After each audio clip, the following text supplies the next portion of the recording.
Is it live? Still rolling on my side. Cool. Hi everyone. Today is a good day, Tuesday, and on good days Tuesdays we have core protocol syncs, and we'll discuss what we've been doing during last week and probably share some updates for the future plans. I'll probably start this time because last time we didn't have enough time to actually discuss properly. Let's see, how can I share this?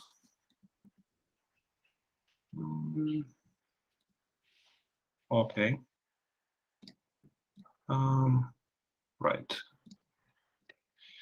Do you see it? Something? Not yet.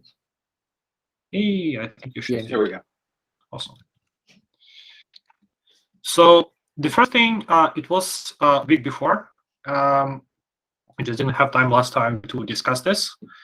I implemented first support for networking in the farmer.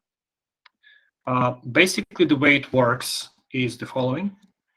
On Subspace farmer side, in the farm command, we have new arguments. One is bootstrap nodes, which you can specify multiple of, and listen on, which is again multiple of, that you can specify to join existing network of Subspace, which is like the new custom one that we are building. And this is where you will listen for like interfaces. If you don't specify this, the new networking implementation will not be actually used. So this is like opt-in feature for now, but you can already test it. And if that happens, we will basically create a networking instance and we'll run it. And we'll also have support for getting pieces. So we'll check that we have some pieces and we'll basically extract it from the plot and return it. So this is like the first integration that you can actually use to interact with it. In order to actually connect to some network to Bootstrap nodes, there is a new example application under Subspace networking. This will probably evolve into standalone, like bigger applications eventually. But this is just a simple app that you can again specify other Bootstrap nodes if you have any. I can specify the key pair for the identity of the networking, and then you can listen on some address, which is by default like all interfaces basically on random ports, and it will basically start the node, and it will listen for connections and print where you can join which address. Really basic stuff, nothing special. There was some refactoring related to all of this happening in the pull request, but this is kind of the gist of it. This is the MVP, how you can actually have DSN. So if multiple nodes on the farmer side join the same network, you should be able to pull pieces from all of them pretty much. Does this make sense? Questions about this?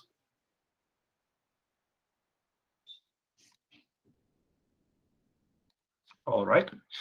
The second networking related pull request, again from that week before, is about gossip support. Not really advanced, but this is a stepping stone towards a bigger thing. The first step was to implement the behavior on the peer-to-peer side. And that was done, let me see, in here. So you basically have just another behavior. We have some events for it. And forwarding, that's not really anything exciting. On the runner side, again, we are handling some of the messages that are so this was refactored. We previously had like all the different events handled in the same method. Now we have different methods for different behaviors, kind of like protocols. So we have different for condemned layer, for different for identity, for gossip sub, and other things potentially. And yeah, there is probably no need to go through lines. The important part is the API. So on the node side, we have a new method, which is subscribe. You can specify a topic, which is SHA-256 kind of thing of anything.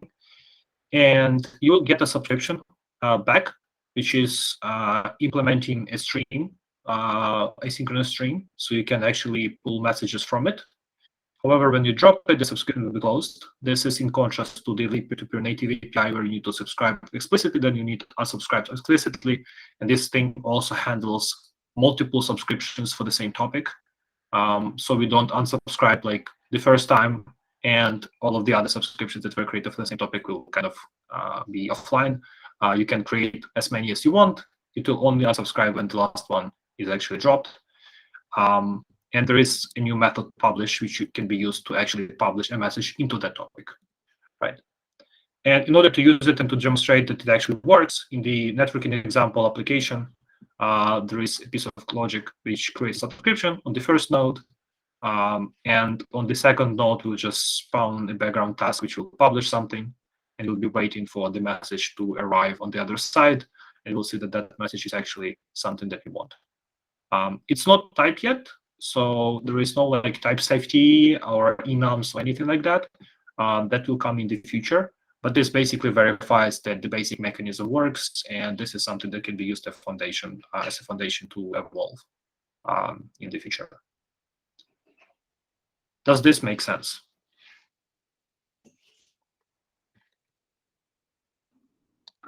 All right. Next was this annoying issue that we have that happened to a few people. The basic result of it is that some nodes just go into this state where they have 0 peers. The reason for that is that they try to import some blocks, and those blocks are not kind of working for them.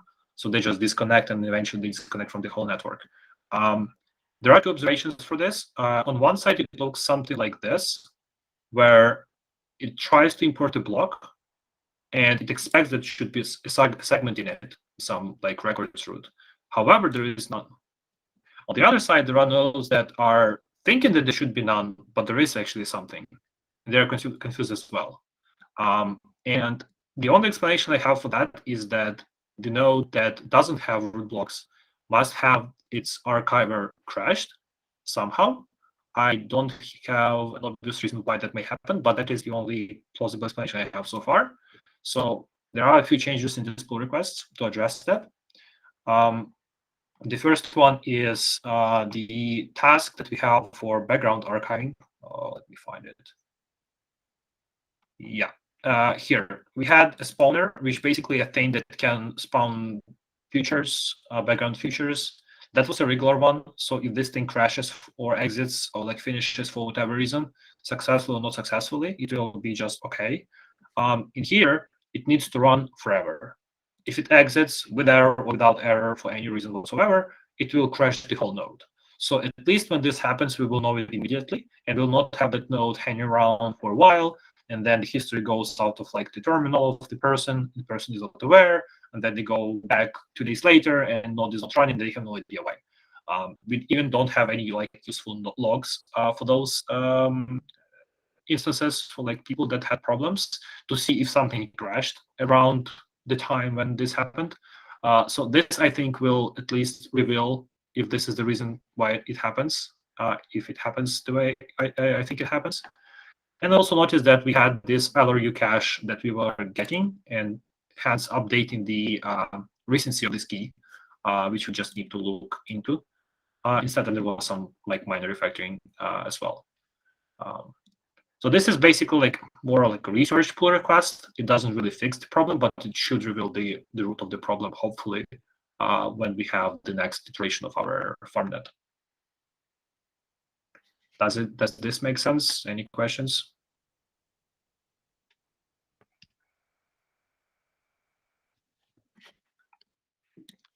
Okay, the last important update to mention was the update of Substrate. This fixed a few things for us. First of all, we can finally use the latest nightly, which is great. There are several interesting features there. There were also some things which we could clear up. But why I mentioned this is that we actually had an issue again about CI running out of disk space during builds. I believe it happened first for a Linux build and then for Windows as well. And we had to do something about it. And in Rust, actually, there is a new feature that is stabilized. It's not experimental feature anymore. On Rust C side, it's not stable yet on the cargo side. That's why I used Rust flags. which basically strips debug info from build artifacts. So like we have executable, it will not have debug info, which is fine for tests, but it takes like 1/6 or 1/8 of the space of the full build, which helps with the space. I think will be fine for a while. Builds on my machine were like 900 something megabytes, and after this it was like 100 something megabytes. So this is a pretty big improvement. We can strip even more things. I'm just concerned that when we have crashes, we'll have zero useful information in TI. So this is a measure for now. If you see a similar problem in Rust applications elsewhere, this is probably something you can try to apply. Yeah, I hope this makes sense as well. Nothing else notable here. Okay, I think these are the main pull requests to mention. Nothing else is super important. Any questions to me about any of this?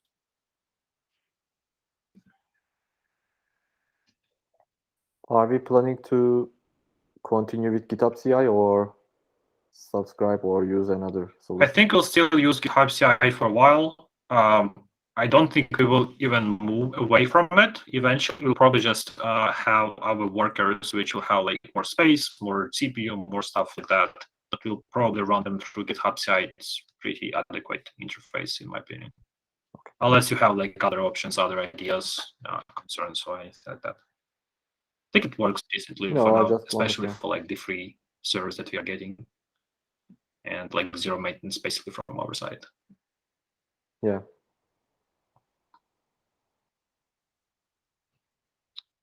All right. So on Ozgan, any one side, we don't have much to share. So I'm just giving the floor to Dilu Cheng to share whatever he has to share. Okay, so let me share my screen. So last week, no new features. It's all like about this test framework. First, I introduced this like test environment for Subspace node, which is about the test runtime and test service, basically. This runtime like is closer to the production runtime, I would say. I would say it can be like 95 or 90% like sent to the production runtime or the Subspace runtime we are running on the like Fortnite. This test runtime has only a few or one different parameters, which is about this initial solution ranger. And I would show this example, which can be easier to understand. With this tester runtime and the test service for Subspace, we can like spin up a node just in the Rust test, and you can run a node, and then you can run another node to connect to this like initial validated node, and you can like check out all the logs and do everything like you can manipulate the client. This one actually is not super useful or super interesting. The serious test framework is more interesting, I would say. So we'll start from this test.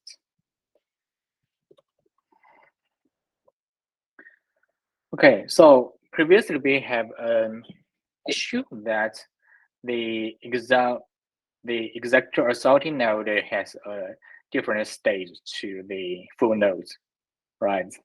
With this test framework, we can write this test case for like if we firstly spin up a subspace node, and we like run a serious node connect to that like farmer node or subspace node, and which is in a sorting mode, and we run secondary source node or secondary node, and we connect to the subspace node and these like secondary sorting nodes. Yeah, so we have basically have 3 nodes, right? 1 primary node, 2 secondary nodes, and we wait for these 2 secondary nodes to run for a while, and we check out like the block hash if they are equivalent. If they are identical, they will have the same state, right? So the issue we had before is this, like it's all about this inheritance. The inheritance will cause the state mismatch between the authority node and for node. Once we remove this inheritance from the secret runtime, the problem will be fixed. Yeah, that's basically Hey, Li Chang, quick the most question. important thing. This is I have to say. different than Yeah. the storage proof intermediary state root bug mismatch that we're having. No, It's the same. no. This is Yeah. another Okay. So problem. there's a separate problem. Okay. Yeah. It's a separate problem. And that's all the like updates from the last week. Actually, I want to discuss about the intermediate like storage proof. Yeah. So last week we have slightly go through the current status for the intermediate storage proof, and this week I pick it up again.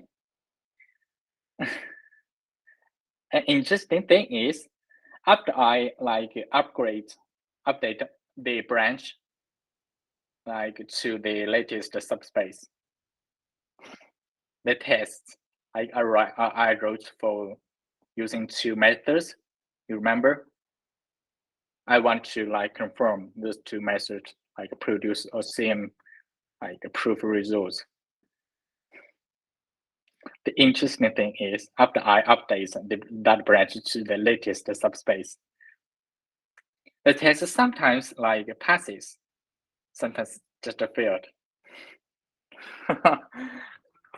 I can explain. So what I'm right now is trying to like, I imagine there might be some subtle issues between the test environments and the production environments. Maybe I'm not sure. So I wanted to like to port the test to use our new test runtime, and to see if we really span to nodes, they can produce a same proof. That's what I'm currently trying to figure out.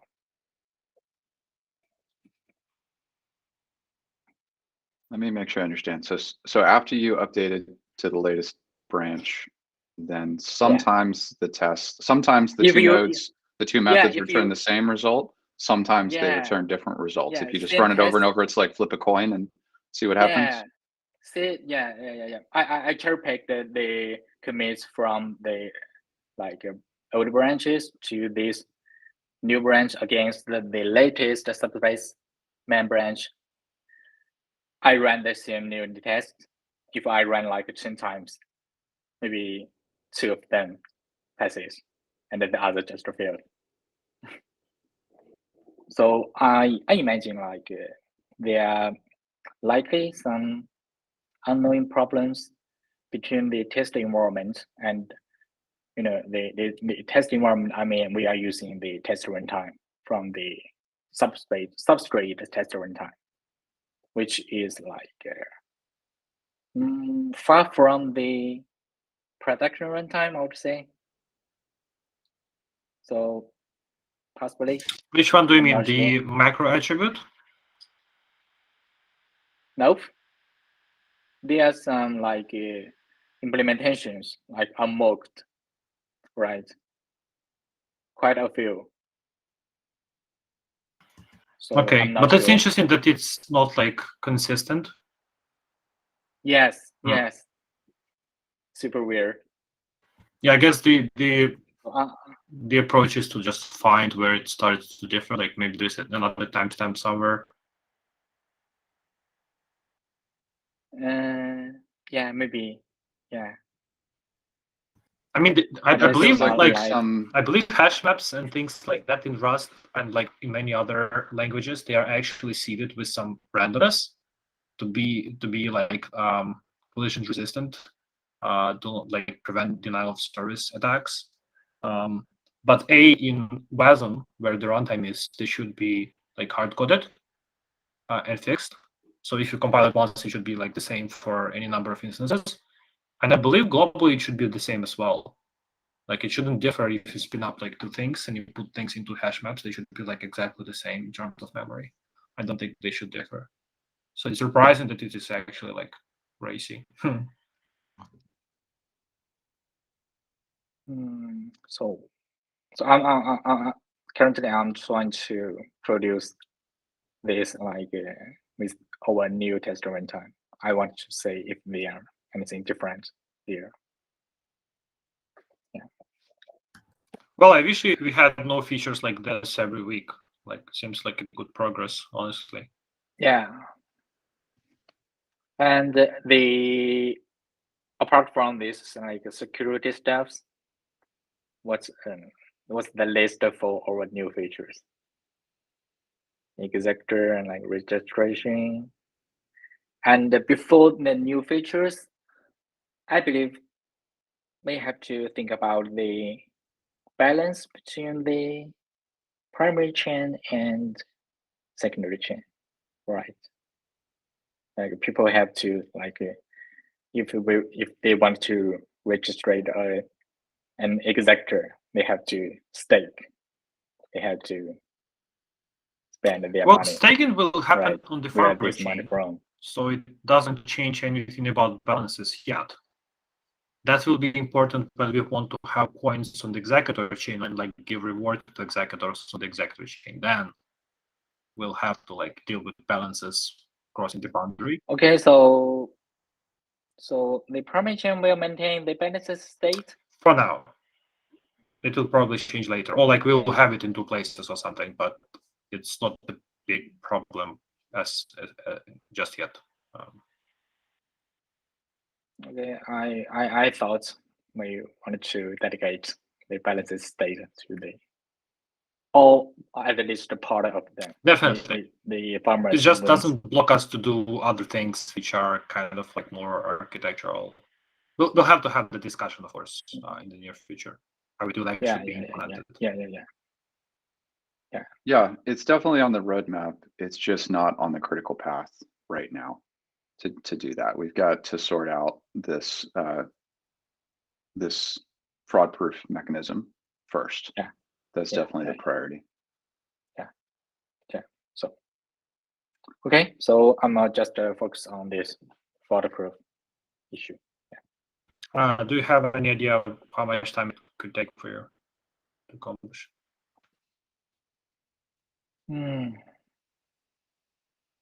We'll see. I have no idea. We have to test, and we need to like to have experiment to see if it really works.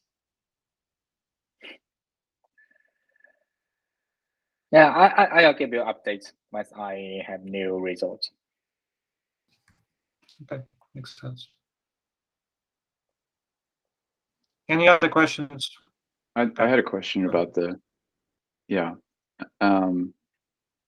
so you're building, you're doing one build of the code. You're starting with the same inputs into this or actually you've got the same chain state, and then you just run. Is it the same node with two methods, or is it two nodes with different methods that you're getting on the same chain, that you're getting the different results for the state? Same node. Same Okay. node, same state, same input. There's different mechanisms of how to collect it. So same node, right? So the state, when you're collecting this intermediary root, you're doing like a rollback after the first one. No, I don't have No? to. They're in parallel. Yeah, I Okay. just like run two times. Okay. Just feels like maybe I'm just curious, like if you change the order in which you do those, like if that would affect it. If maybe I can one try. is, yeah. I can try. I just can wonder try. if like the test environment, like the fact that you're testing it is somehow changing the state of the chain. You know, it's like the experiment is changing the conditions of the experiment. Okay, that makes good point. sense. I can try. I can try. Because like one way you could isolate that is if you could run two nodes with the exact same initial state in the same blockchain, and they could sync up to some point, and then after some block, node A would try method A for calculating the intermediary state, and node B could try method B and see if those match up. And if it matters if like node A does method A first and then method B, and node B does method B first and then method A, if that changes things, it feels like I somehow think that it's just the what's logic affecting that is this. different, but I don't Actually- like us guessing. It would be nice to understand the like underlying reason, so we know exactly why it happens differently and how exactly we need to change it to make it actually be the same. Yeah, the another way I wanted to try is actually I wanted to make like a dummy core which doesn't change any state. Like the transfer is still a complex core, right? I can inspect the overlay changes by my eye. I can only like identify this story key, which is the extrinsic index from the overlay changes. We can modify the overlay So and try to dump something, another way I wanted to show. like, and then see the difference. Yeah, I can dump it. I already did that. I compared all the items in the overlay changes, but they're Right, not but you can readable. also try to like I don't modify know it which and to key. record the mapping, so you know which key is actually like what human readable key, like from which palette, from which key it is. Yeah, when it reached to the record level, it's already hashed. Right, I mean, two It's mechanisms already should hashed. effectively read the same keys, so maybe like you can see that where it like writes something that is not the same, somehow narrow down the problem. At least like I also tried to compare all the like knowing keys for the palettes. I can't find anyone. You know, the palette balances has like some knowing keys. The storage items, they are all knowing, like they have the final storage key, the final storage hash. We can compare them, like, but they're not here. They're not there. Maybe it's just a hash. And the level we are like familiar with, they are not on the same level, so we can't tell like which key is from which palette, which storage item. I tried that. Okay, Sorry anyway, for- I don't think we will figure it out on this call, but I'm sure you will be able to explain us next time, like what was the problem. Yeah. Okay. Yeah, that's everything from my side. Any closing thoughts before we stop the recording?